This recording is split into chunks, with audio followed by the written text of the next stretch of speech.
Inside Games. Today I'm being joined by Blue Fox and Camazoid Gaming. Hello, hello. Yay! Hey, welcome back. Hi. New year, huh? The Yeah. these guys are back, and we've got a whole new podcast theme that we tested out last time. I liked it, and I thought, you know what, let's do it again. So we've got some games on the side. Just to fill you in on how this all works. Basically, it's been a win. We're going to bring some games out. We're going to have a bit of a subject towards these games. The subject is not about the games themselves, just to be clear. This is about the protagonist within the games. And if we like them, if we don't like them, some are speechless, some have got like loads of talking lines and all that kind of stuff. So it really depends. Where do you place a character? So what we're going to do is we've got loads of games on the list, and we're just going to start off. We're going to bring one character we're going to talk about a game and bring a character from that game into subject, and we'll decide whether that character goes either into bin or win. We're going to start off with Blue Fox. Blue Fox, your first game that you've brought along to the table, Gordon Freeman from Half-Life 2. Yes. So this is. Okay. I brought a couple of examples, both of characters that are silent and characters that speak a lot, and I brought a lot of examples that are positive and a lot of examples that are negative. But yeah, cool. Let's for my. We're just starting off with the first. Well, we're starting. We're starting with a bang. We're starting actually with a duo because yes, I brought Gordon Freeman from Half-Life, but also Cell from the Portal series, both games made by Valve. Okay. Yeah, but yes, both games made by Valve that have a silent protagonist, and that I think works. I think there are very positive examples and a good demonstration on how a silent protagonist can not only be part of a good story, but can also enhance a good story. Two good stories. Yeah. Okay. I think the factor, and this is for me personally, coming from me, and feel free to talk. I think the ability to add a non-talking character, which is what they are inside the games, it's more about the people talking to the character. So there's a real reliance. I'm not sure if you find when you play those games of the characters around them have to be really entertaining to your character because they've got to build his story. So they always have to refer to you as like a scientist, example, if you're playing as Gordon Freeman, because if you're playing as Gordon Freeman,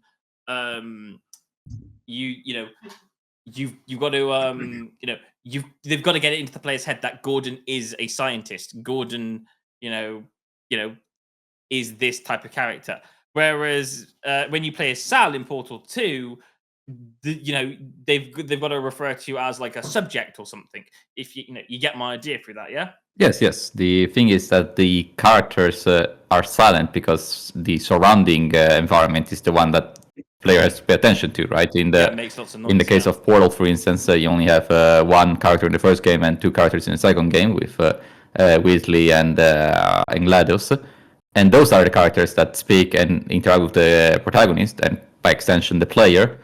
And you do not have a back and forward between the protagonist and those characters because otherwise it would be their story. It would be a little bit of a detachment. Instead, it feels that GLaDOS is speaking directly to you. Same goes for Half-Life, right? That the characters in the Half-Life world are speaking directly to the player. And there is no need for the player to state the obvious, to say like, oh, yes, I agree, let's do this plan. Or, yeah, sure, whatever. No, I don't feel comfortable. Like, they just kind of do it. So the attention is, yes, on the story, but also directly on the gameplay. It doesn't feel that there is this connection between the player and protagonist.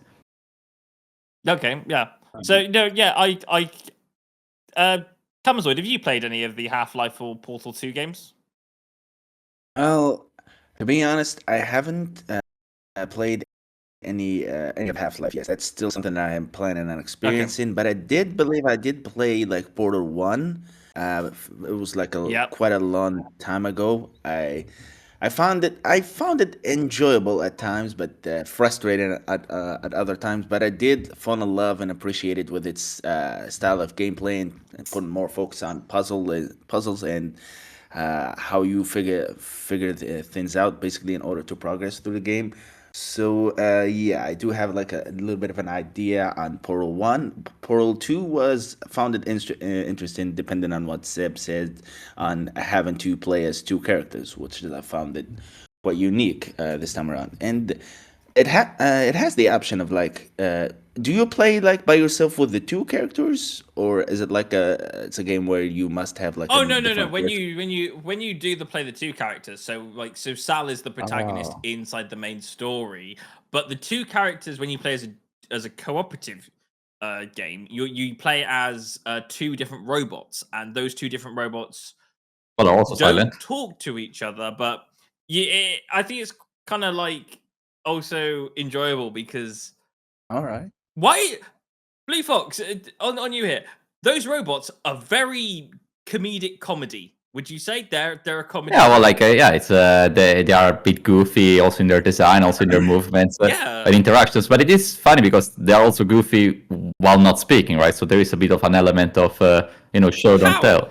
How are we finding them funny? Yeah. Because they are funny characters. They are funny, but it's a part of humor. Like there is, I mean, especially for instance in the British humor, right? It's you do have the silent, comedian that does some silly things, and there is no comment, there is no voice coming from the comedian, but you find it funny specifically because you kind of feel the void in your head while you see the action, right? So you have these robots that are a bit goofy that they rock, paper scissors. Yes, and I think it works. It works splendidly in the co-op. Yeah, it's more comedic. In the main series, like in the single player, also there's a little bit of an element. I wouldn't define Cell as a comedic character, but the characters around her are comedic, and the fact that Cell doesn't really react to what she sees, it's a little bit enhances the humor, right? Like you can imagine a person like Mr. Beam, right, that doesn't speak, and you still find it very funny, right? So it's Yeah, absolutely. It's just the way a video game does it is just so cool. So I have no arguments against this. I'll happily put this in the win category. Would you all agree? Yeah, fine by me. I found it as a win.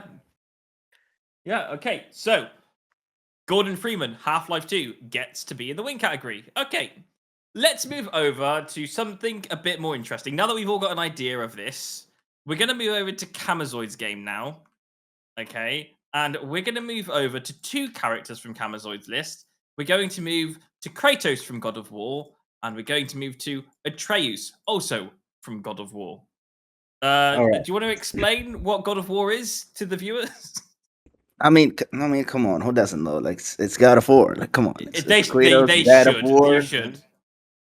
it's in the name. But I do have to explain the God of Wars that I'm gonna be mentioning. Some things that not a lot of people know is that God of War is split on two series. There's of course the OG God of War that came back in the PS2, PS3 era. The Greek focusing more on the Greek mythology, and of course there's the new God of War games, God of War 2018 and God of War Ragnarok, focusing more on the North mythology. Yes. I'm gonna be the Kratos that I'm gonna be focusing on is the one on the Greek mythology on the old games. That version of Kratos was more of a stoic, silent main protagonist who, I believe, the reason why I fell in love with his type of character is because his actions spoke further and more than the words that he would say. Even though some of his lines were very strong in the old games. In the old games, they had a much better style. I felt for it in terms of storytelling, specifically on like the first God of War game. They told it more in a way of you grabbing your interest with the backstory of the characters. Basically, Kratos did some actions that led him to become the kind of person he is at that point while you're playing. And the further you progress in the game, the further they show you what he's done in the past. So basically, they grabbed you by the actions that Kratos has done. And most of the time, Kratos is silent, mainly because he knows the kind of past he had and the things that he did. And he's not the type of guy who he let's say lets his emotions out compared to like the new Kratos. And he's the kind of guy that keeps everything in and just focusing on moving forward and doing whatever he can. So compared that to the new Kratos. Then I found the new Kratos more talkative than the old version, but at the very least, the way they put it in the dynamic of him and Atreus and relationship of a father and son, yeah, I found it a bit interesting because that's a completely different atmosphere that we see this Kratos has been in. Because back in the day, he was. I I wouldn't agree with what those journalists say. He was a ruthless killing machine. Not he was just all about killing everything in front of him. No, that's not true. Back in the Greek mythology, Kratos suffered a lot because of the Greek gods, and the reason why he became that kind of person is because the much pain and suffering they put him through, and then he lost. Basically, he reached a point where he lost all of his humanity, and the only thing that's left is the rage that consumes him in order to claim his revenge against the people who did them wrong. And that's the true story on the Greek Kratos, compared to what some people are saying he's just some raging beast or whatever, which is not true. There's actually a story behind it why he became the kind of person he is, which is I love that it's carried to the Greek mythology, and it's I love that a strong point about Kratos is that on the North mythology is that he is not a talkative person, but Atreus and like the other characters that he meets like push him to talk more, like to express more. Sometimes they even push him about mentioning about days of his past, the kind of deeds he done, which is I found it really interesting because those are some kind of like interesting topics that grab your attention. But then we move to the annoying element, which is Atreus. Sometimes when you have a character who talks too much, can really annoy you, even especially within when you're experiencing the game itself. This is something that I had a problem with in the game itself. Sometimes Atreus Oh yeah. is the spoiler of the game itself, because when you're moving ahead, let's say, oh, you found a puzzle in the game, and just in just a brief few seconds, I just reached the puzzle. All right. I gotta do this. Okay, what about this? And then bam, Atreus just tells you, "Oh, you gotta do this, Dad, and this," and then you'll figure it out. Like, boy, just be quiet. And sometimes something that I found really I annoying love is it. that there are times where he just doesn't stop talking. Like, bro, like, okay, yeah, we're talking this, yeah, some funny jokes, okay, Krat- but please, like, it's be like quiet. Kratos, just We get can, your axe out right now. yeah, exactly. Which is why some of the best portions in Ragnarok are when you're just playing as Kratos alone, like either alone or with at least with Freya, which I'm sorry for spoilers. The topics are more interesting, and this is like a unique dynamic. But with his sons, like, okay, like, can you please just be quiet for a few seconds? Like, come on, man. Which is just, I found it really, really annoying, and sometimes, like nowadays, I just kind of like miss when we used to having like more of a silent protagonist, because nowadays, like everything. They just if you it kind of like makes you feel like if a character stops talking, then the player is bored, which is no. Just sometimes I just want to focus on what's in front of me and just hear nothing, basically hear the music and stuff. And that is why Atreus annoys me a lot of the time. Even some of the topics that he talks about just can be really like, what, come on, man. Which is why I absolutely hate Atreus, and this is something that I stand for. Like the God of War Ragnarok DLC, like Valhalla, I found it more entertaining and more interesting than the story of like a Ragnarok, because of how annoying Atreus. Even in the portion, like the portions when you're playing as Atreus, he doesn't stop talking. Like he only like talks about the cat. Oh, father is going to go through this. Oh, this is gonna happen. How am I going to stop it? Like, we'll fit. Like, stop. Can we just stop talking for a minute? Let's. Which is why you just want to progress those portions so fast, because he can get really annoying and all. Which is why I hate Atreus, and even though I as a person, I like the older Kratos more than the new one, but the new one has a newer appeal, and even though he's now more talkative than his old self, I found it more interesting, which is why I like the new Kratos, but I still enjoy the older one. And Atreus, I grew to love him I love how he first, just. I love then how I he just, refers to Atreus as boy or something all the time. My boy, right? That's the meme. Boy. yeah. What the hell is that? And, Whoever read that line is genius. oh yeah. Boy, come here. Oh, that's coming. I'm sorry. Oh, believe me, that's coming.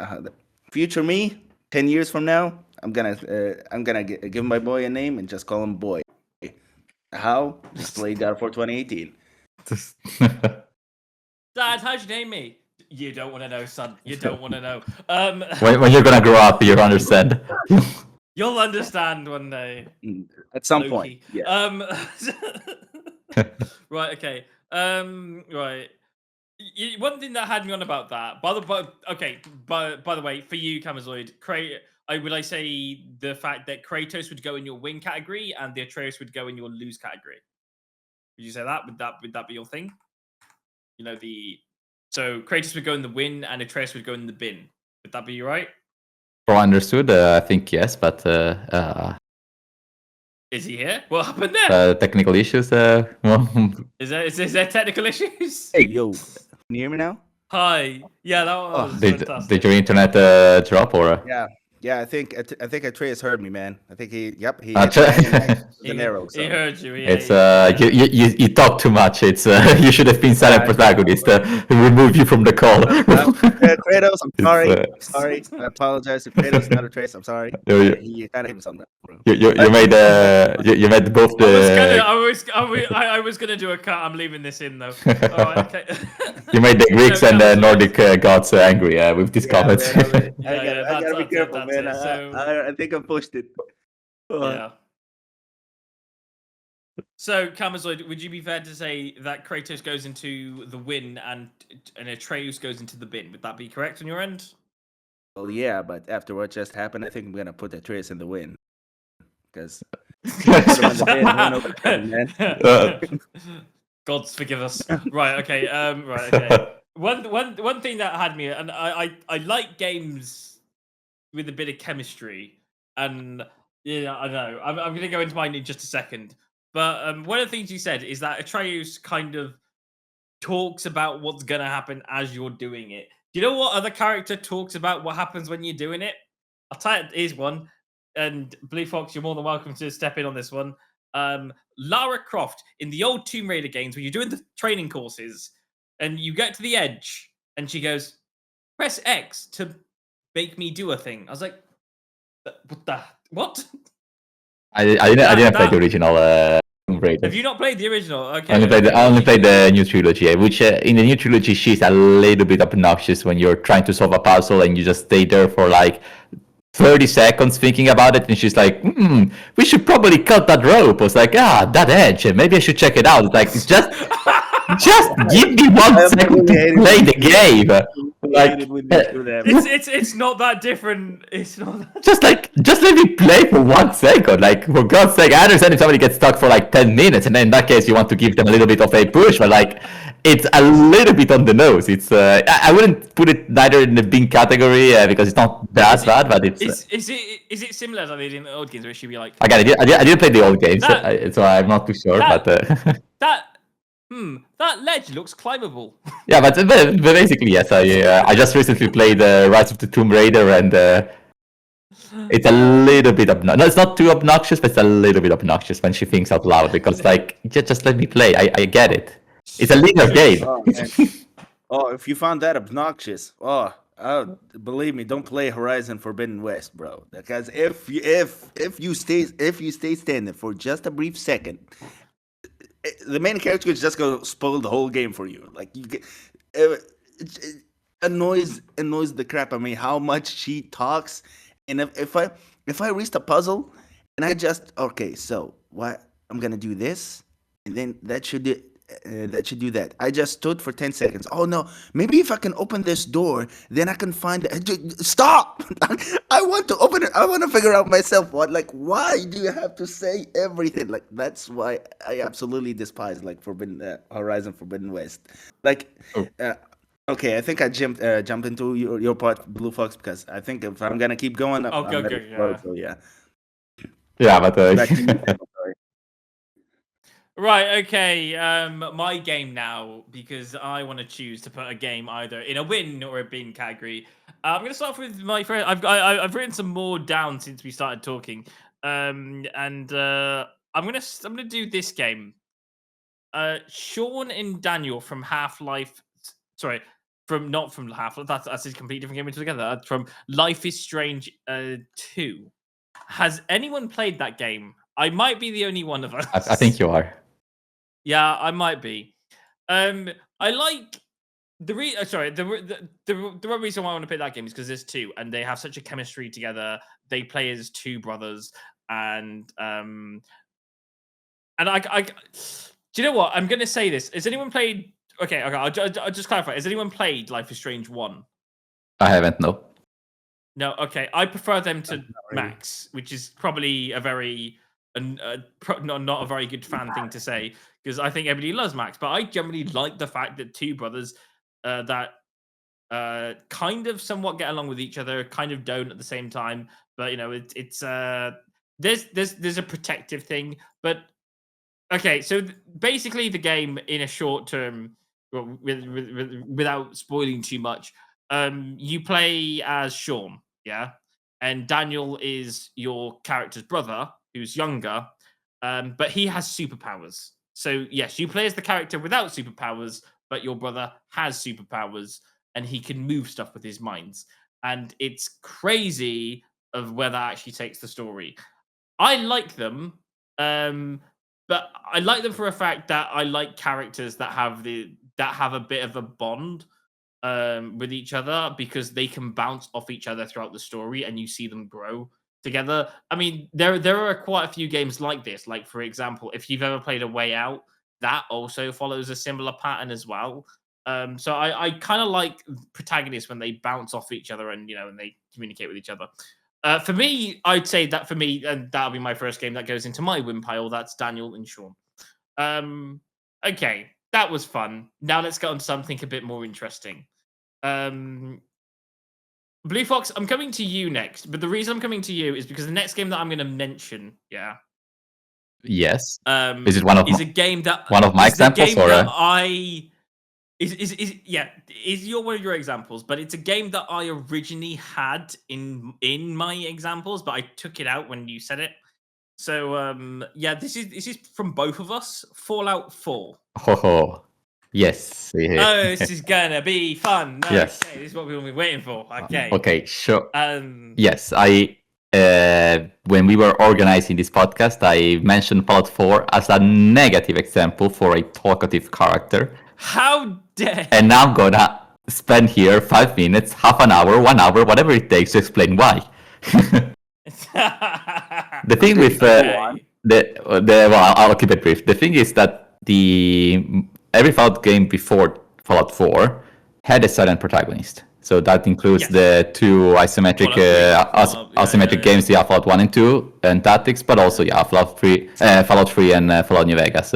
The reason why you have a silent protagonist in such an RPG is because you truly want to create your own character in the world, and you don't want the world to tell you already your character's like, oh yeah, your character is this background, has done this in the past, has a wife, has children, has traveled the world, has done whatever. Like, you want to immerse yourself in a world to discover, and you want to make your character however you want. Maybe you want your character to be a criminal, or you want your character to be a saint, or you want your character to be a mercenary, or want it to be kind of a political fanatist. You want your character to be whatever you want. And the beautiful thing with the older games that do not have the main character voice, everybody else's voice, but not the main character, is that you interpret the line of dialogues in the way you do. So you have multiple options, which are not always good or bad. Like, there are some gray areas, and you as the person that creates your character, choose how to respond to the person based on what your character is. So you do some roleplay, right? It's called a role-playing game for a reason. You roleplay. Yeah. So if you want to be mean because your character is mean, then you are acting mean. Fallout 4 simplified this to the bone. It tried to emulate Mass Effect, which I think didn't quite work out, because what happens is that you have a voice protagonist that suddenly already has a personality, right? Because if you give a voice to a character, already it has its voice, right? Kamis was talking before about Kratos, and yeah, we all imagine Kratos' personality, especially in the newer 2 games, also thanks to his voice, his deep voice, right? His assertive voice. He's a father, right? His experience. He's older, so that gives already a personality. If he had a bit of a younger voice, then that would give him a different personality. So already having a voice protagonist eliminates this role-playing enemy, which Fallout series was known for. Also, the Elder Scrolls series is the same thing, made by the same developer. Yeah. And second, I just find it very obnoxious how the character is played. I played with the male character the first time, and only time actually. And all the answers that I gave were either yes, but sarcastically, maybe, can you repeat the question, and no. Like these were like the options, like the illusion of choice.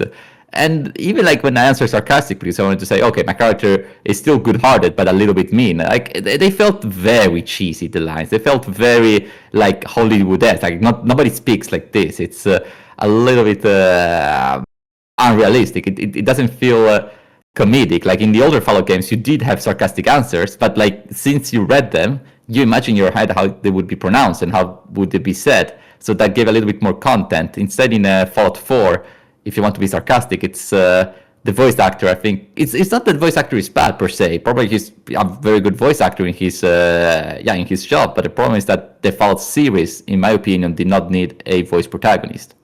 So that's the reason why I put it in the negative examples. How long was that? 5 minutes? Hopefully so.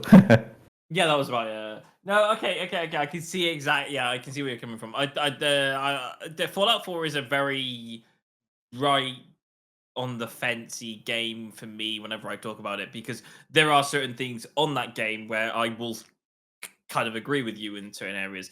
So, for example, like is the one thing when you say there's like options to talk. Like one of the things that annoys me inside this game is the options that you have when you respond to people. There's like you'll go to somewhere, and because the quest requires you to do a certain thing, it will go like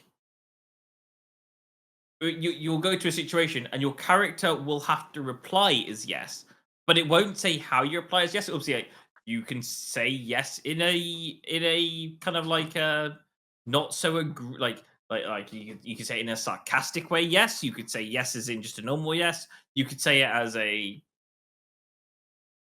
yeah. There'd be an option for no, and your character would still somehow say yes with that option, and be like, and I'll be like, yeah, okay, this isn't really the the type of thing that I'm looking for. I want to be able to choose exact. Like in Fallout 3, you had full on speech options where you could go like yes, yeah, no. because that's the thing again. Because since the character did not speak, the developers could truly put whatever options they wanted. They can put multiple options. They can put 6 options in a dialogue because you truly, since you do not need to voice the character, yeah, you only need to voice the person speaking.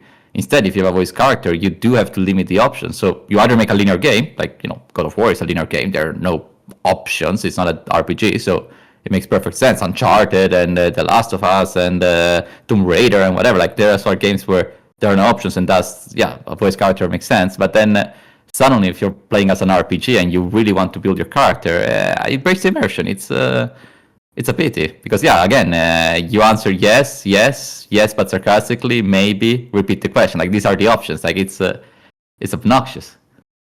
Yeah, Okay. but at the same time, like I think it helps. But you have to be very key if you want to get a particular voice character. Like for example, I can't remember the game. I think it's like when you play like things. I think it's like Saints Row that does it. In Saints Row 3, where even you play as the character that you pick, but you can pick different voices for your character. Like there'll be like 4 or 5 options for different voice options. I think Dragon Age does it as well to a degree. But like there's I like those games where you're like, oh, these line you've got like a like this type of line where you're like all angry and stuff, or this, and then you got the kind of like the more softer lines, and it's the same speech. It's just the way the character says it. I think that type of stuff helps because then because like it's games where you hear the character's voice and you're like, well, I can't be a thief now. He doesn't sound like a thief. He doesn't. There's nowhere close to sound like a thief. Like what? Why would I pick this character to be a thief when he doesn't even sound like one?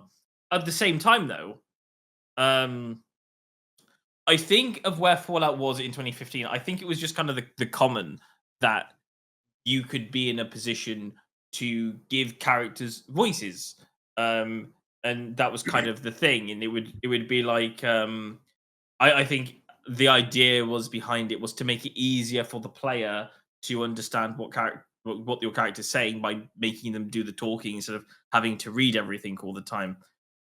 I'll tell you one thing I miss. Do you remember, in Fallout 3, yeah, it just had full sentences of what the character would respond as. Yeah. Yeah, you didn't have that in Fallout 4. There were like four different options of how to respond. Oh, that's true. Yeah. It didn't give you the full sentences. That was annoying because in Fallout 3, you just know what the character was going to say. In Fallout 4, you'd pick sarcastic. You're like, no, I didn't want to say. No, I didn't want. Don't say that. I didn't say to say that. I said sarcastic.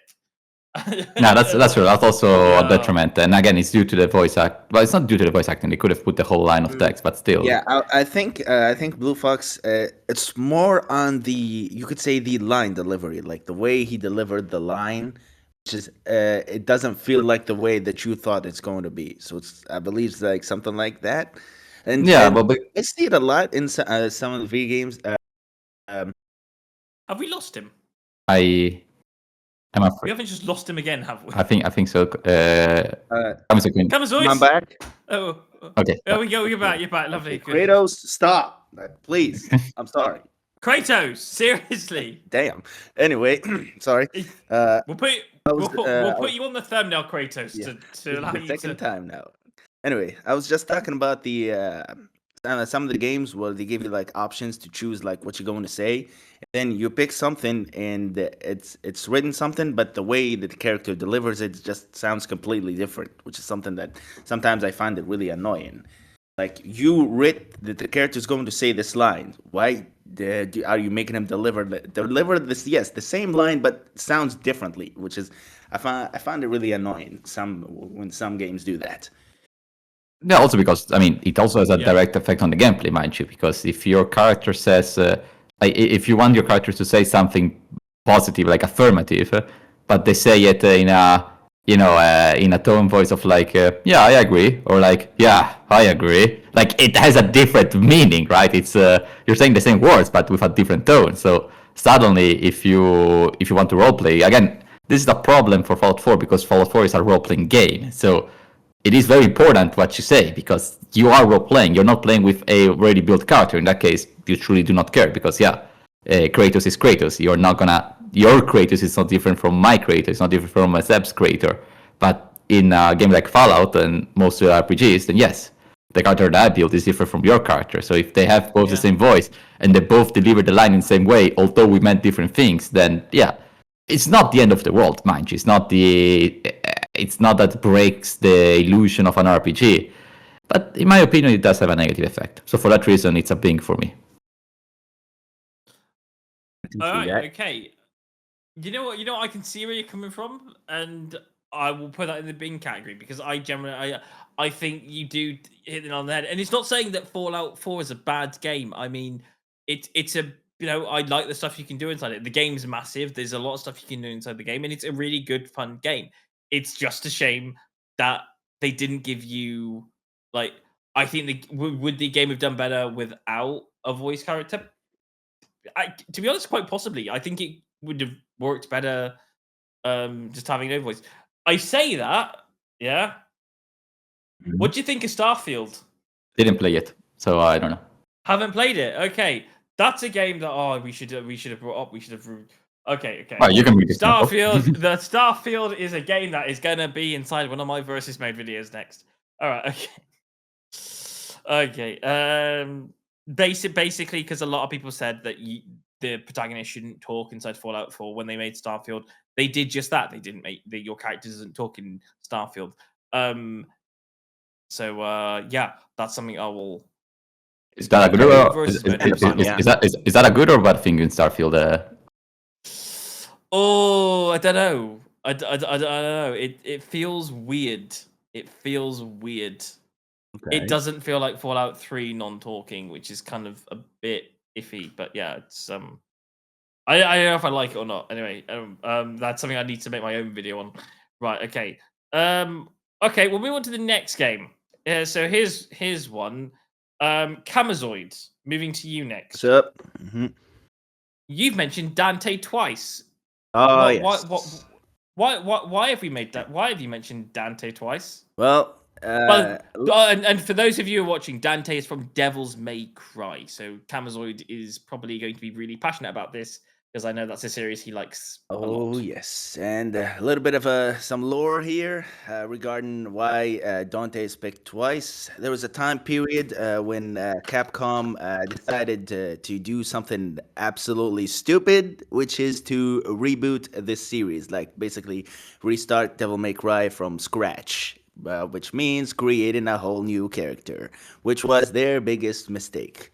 In comes the birth of the new Dante, which is the complete opposite of the original Dante. Because to a lot of us fans, like from the original, like Devil May Cry games, Dante was supposed to be that comedic hero, the kind of guy who does whatever he wants, has some fun. Yes, he does.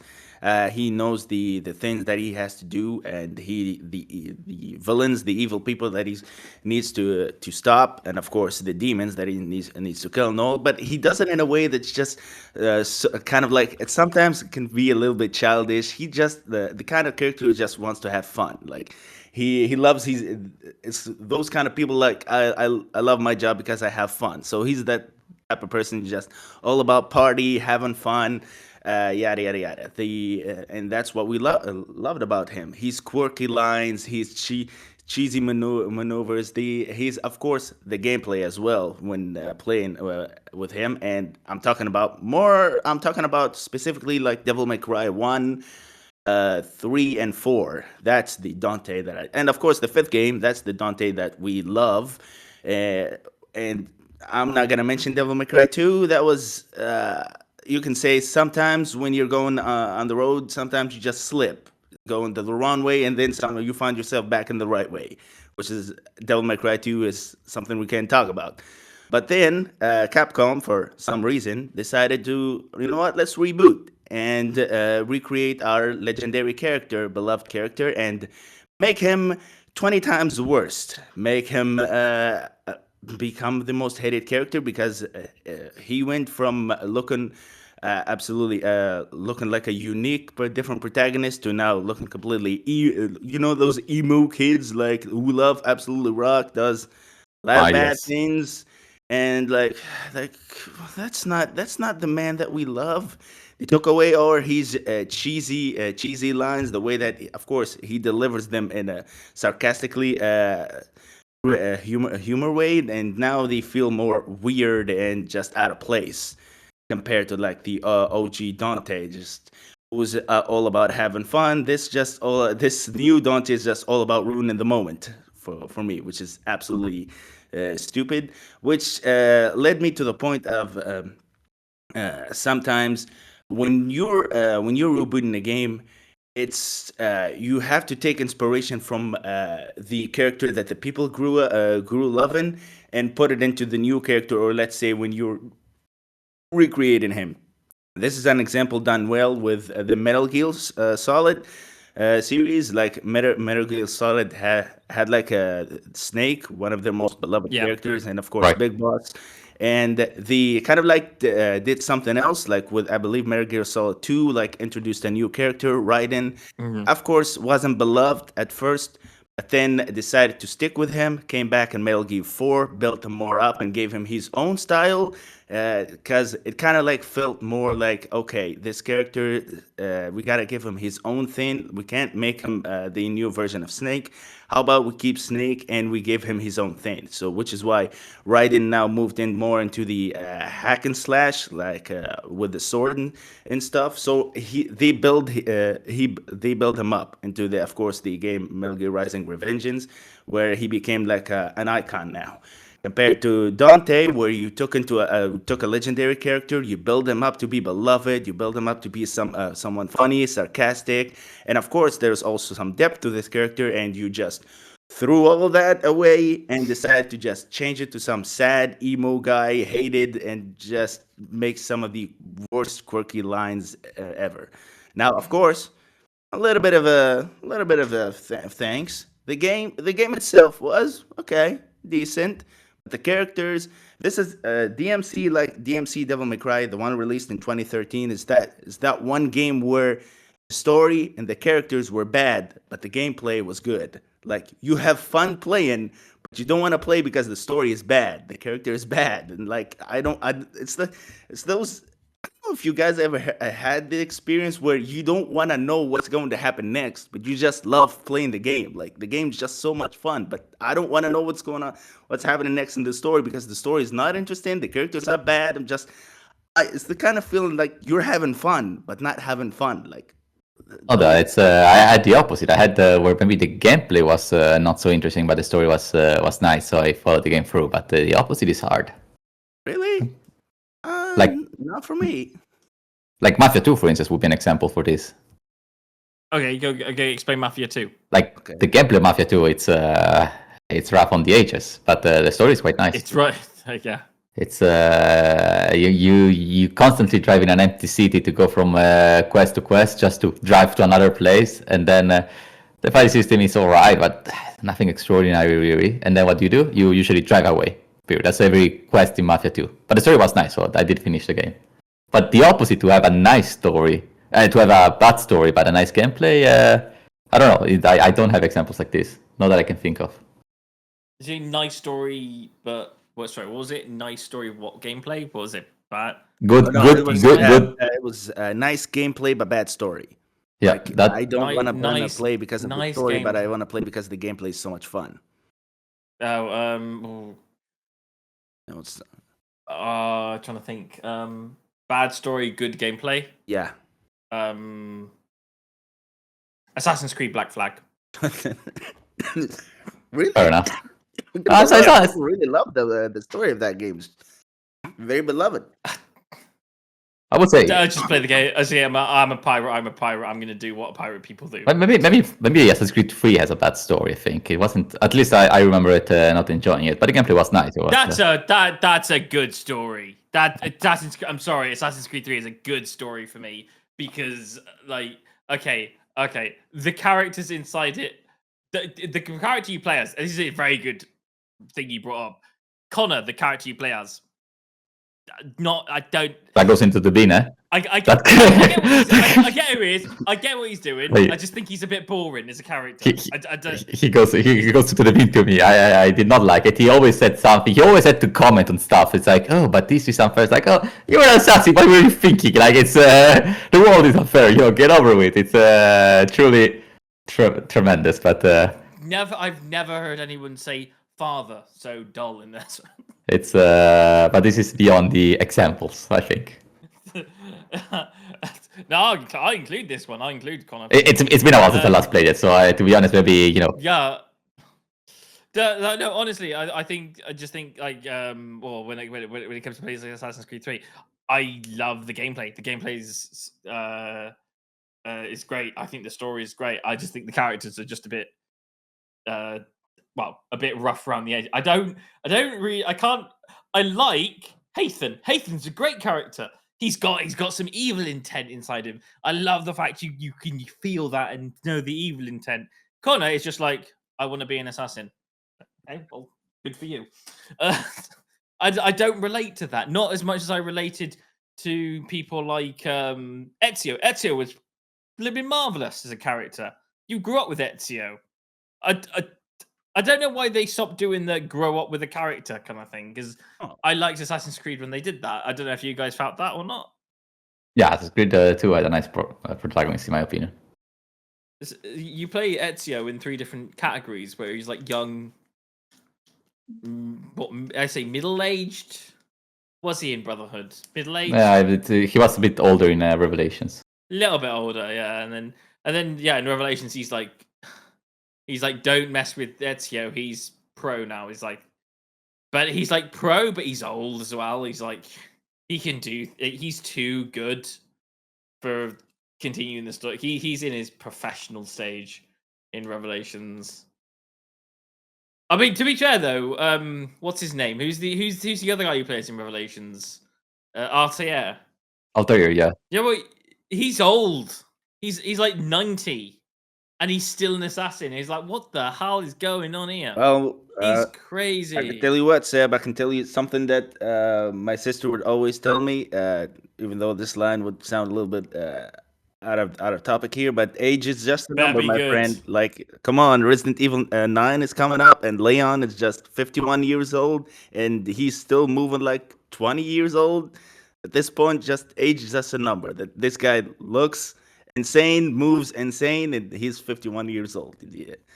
Well, at this point, some of them can do anything, even at the age of 100. All right.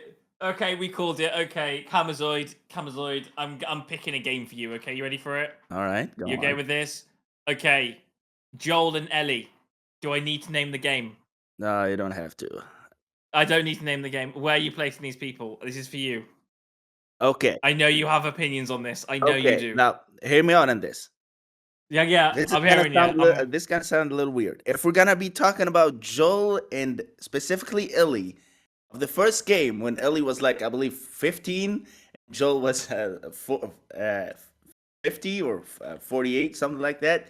Yes, put them on the win. Both was solid characters. If we're gonna go to the second one, yeah. When Ellie was older, Joel was older. But then he was. Then, but you can't talk about Joel in the second game because he's in the second game was in the past. Like you're not seeing the new Joel just appeared in, I don't know, the first chapters of the game, but then you're just seeing him in the past. So it just feels like Joel of the first game is in the second game, but you're not playing of the older Joel. But we're gonna be talking about Ellie of The Last of Us 2. Yeah, put that in the worst bin. And no spoilers. I didn't play it yet, so no spoilers. Watch your mouth. Well, I don't know if we're gonna. The thing is just the thing about Ellie in the second game just doesn't make any sense. It's just some of the actions that she does is like, what? Okay, and then we move on. Like, what? So it just will leave you confusing. Like The Last of Us 2 will leave you confused. That's the best way for me to describe it without spoiling it. Thank you. Oh my! I'm not even gonna go into. Okay, Kamazoid, I will go with this. Okay, right. Just to confirm the past games. By the way, I'm putting Connor for me into the bin category. I'm putting Ezio into my win category because I absolutely love him and he deserves to be in the win all his life.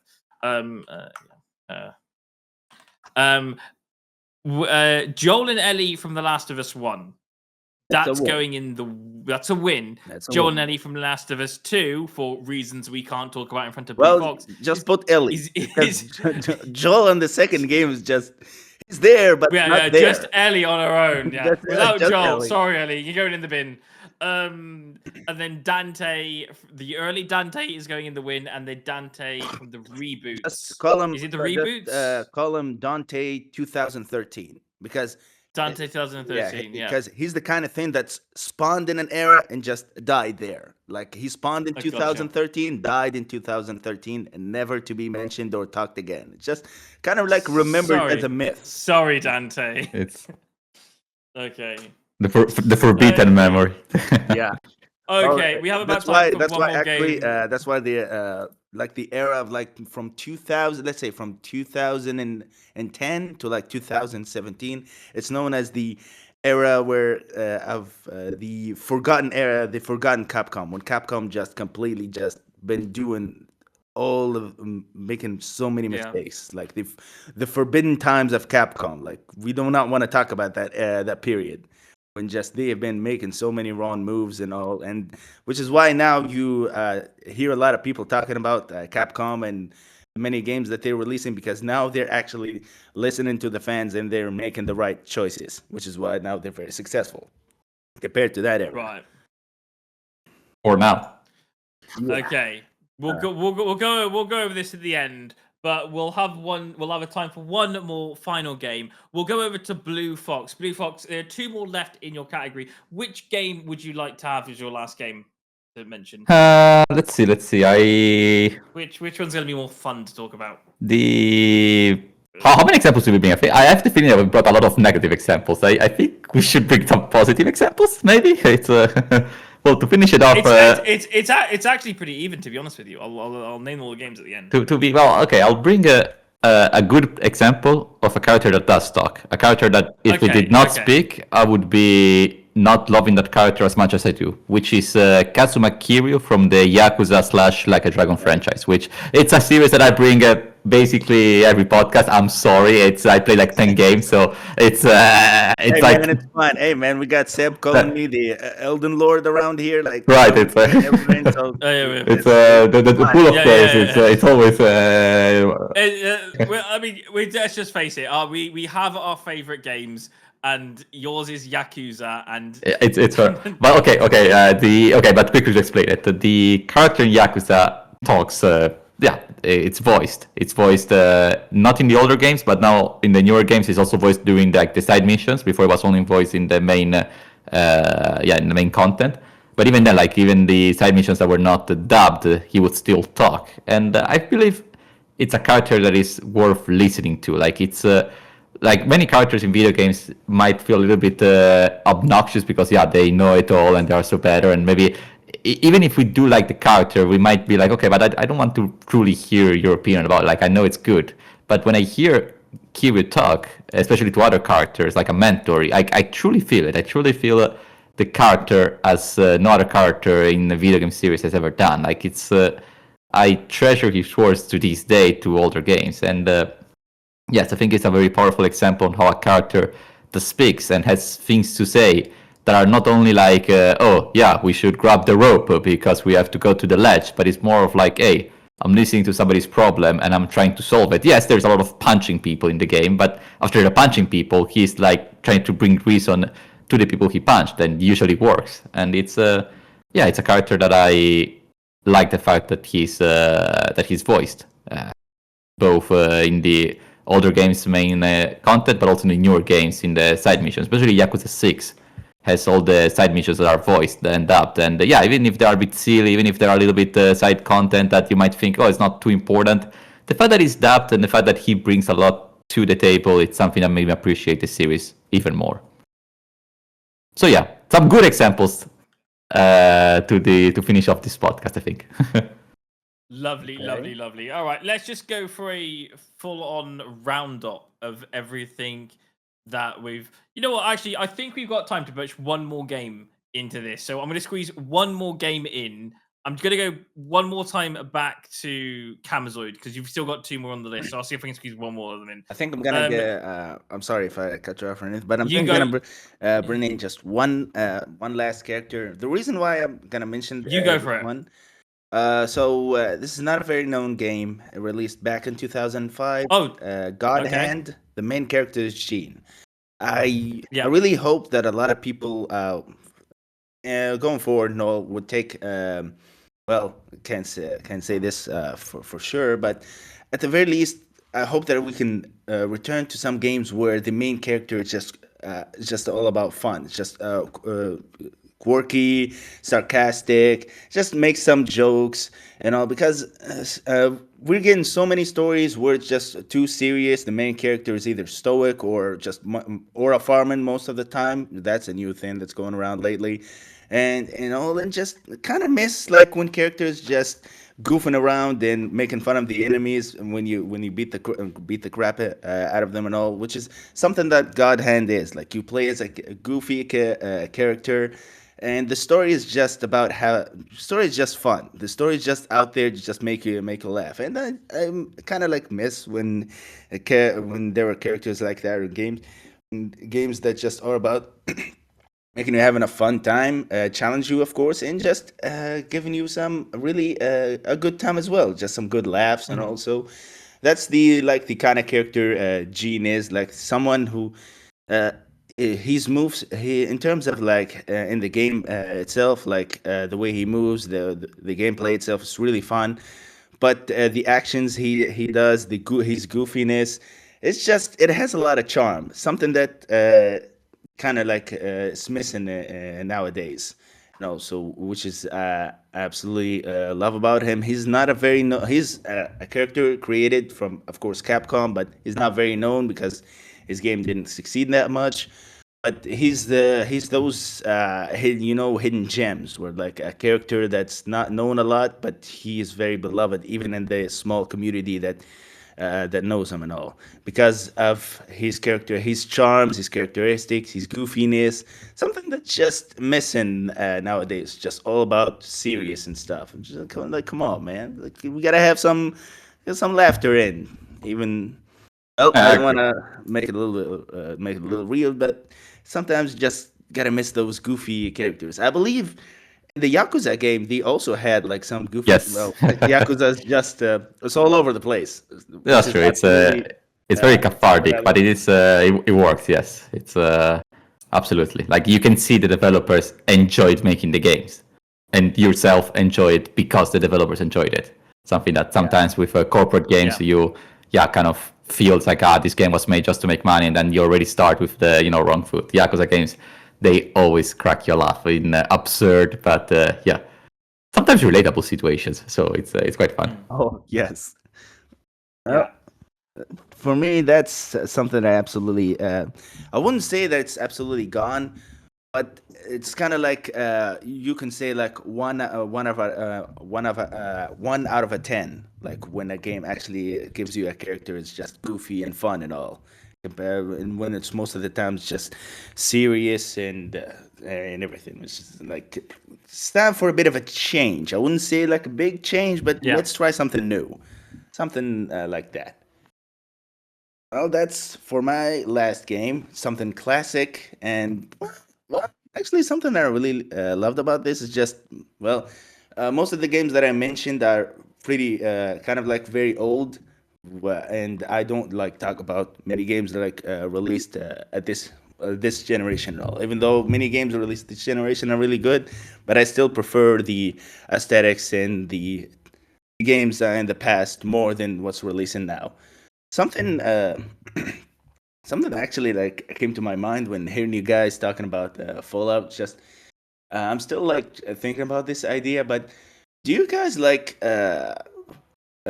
prefer it more when, let's say, in some games you create your own character and basically like you've created your own version of yourself into this game, but it's like you're not the one who's going to make the choices and experience the game itself. Like you're not the one who's going to choose what this character version of yourself is going to be saying, but everything's already written. So basically you create a version of yourself who's just already that like has the actions and everything done, which is I found it like, do you guys like it when some games do that? Because the thing is just that recently I've been playing like the last Need for Speed release, like Need for Speed Unbound, which is the fact that a racing game you have to, well, I still not a fan of it, but in a racing game you create your own characters. Just find it really annoying and just unnecessary.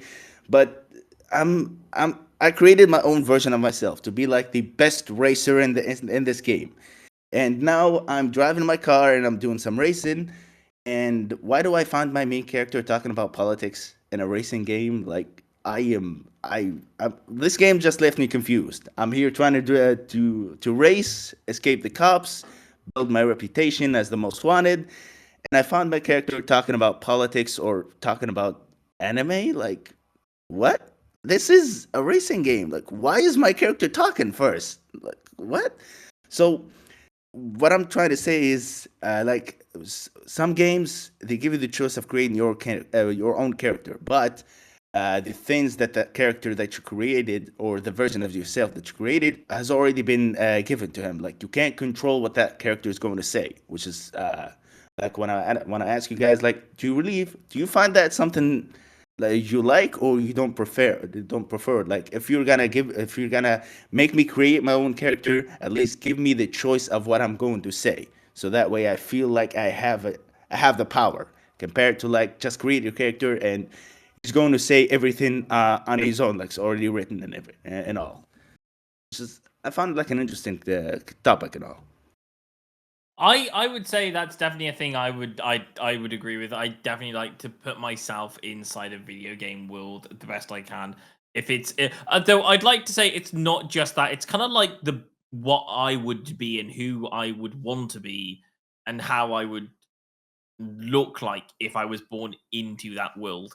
So it's not always me in that world, but it would be a version of what I would be if I was in that world, if that makes sense. For example, like if I was in Fallout, if you, I do this with a lot of my characters. If I'm in Fallout, I would generally have a beard because I wouldn't like. I don't know.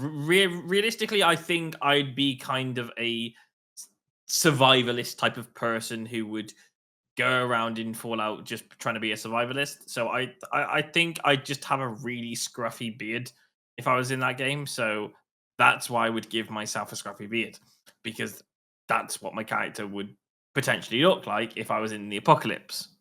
I'm not quite sure about you guys, but like that's kind of how I would see myself.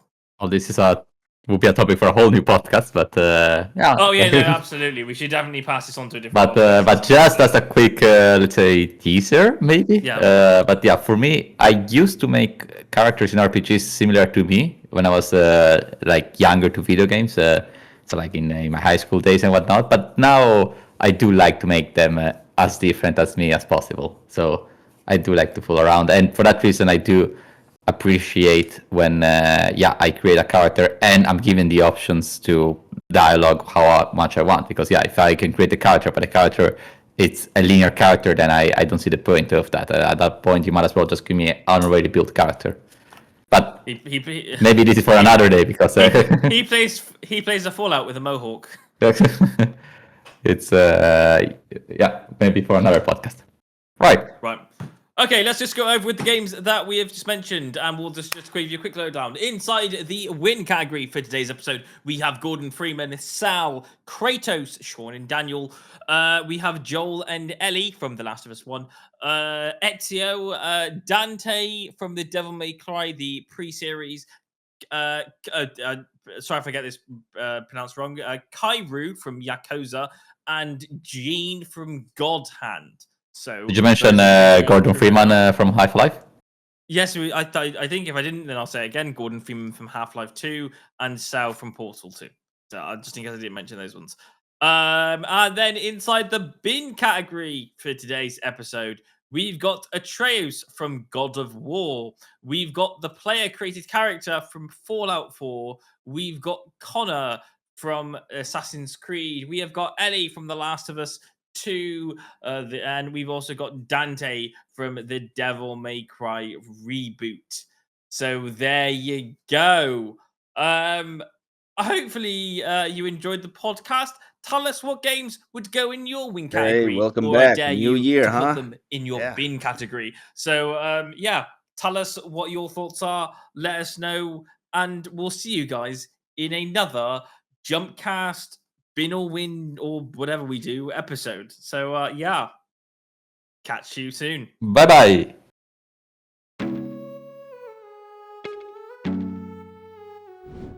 Hey, thank you so much for watching, and I really hope you enjoyed the video. If you did enjoy the video, then please don't forget to consider to like and subscribe to the channel. Thank you so much for watching, and I will see you on another Jump Inside video. Goodbye.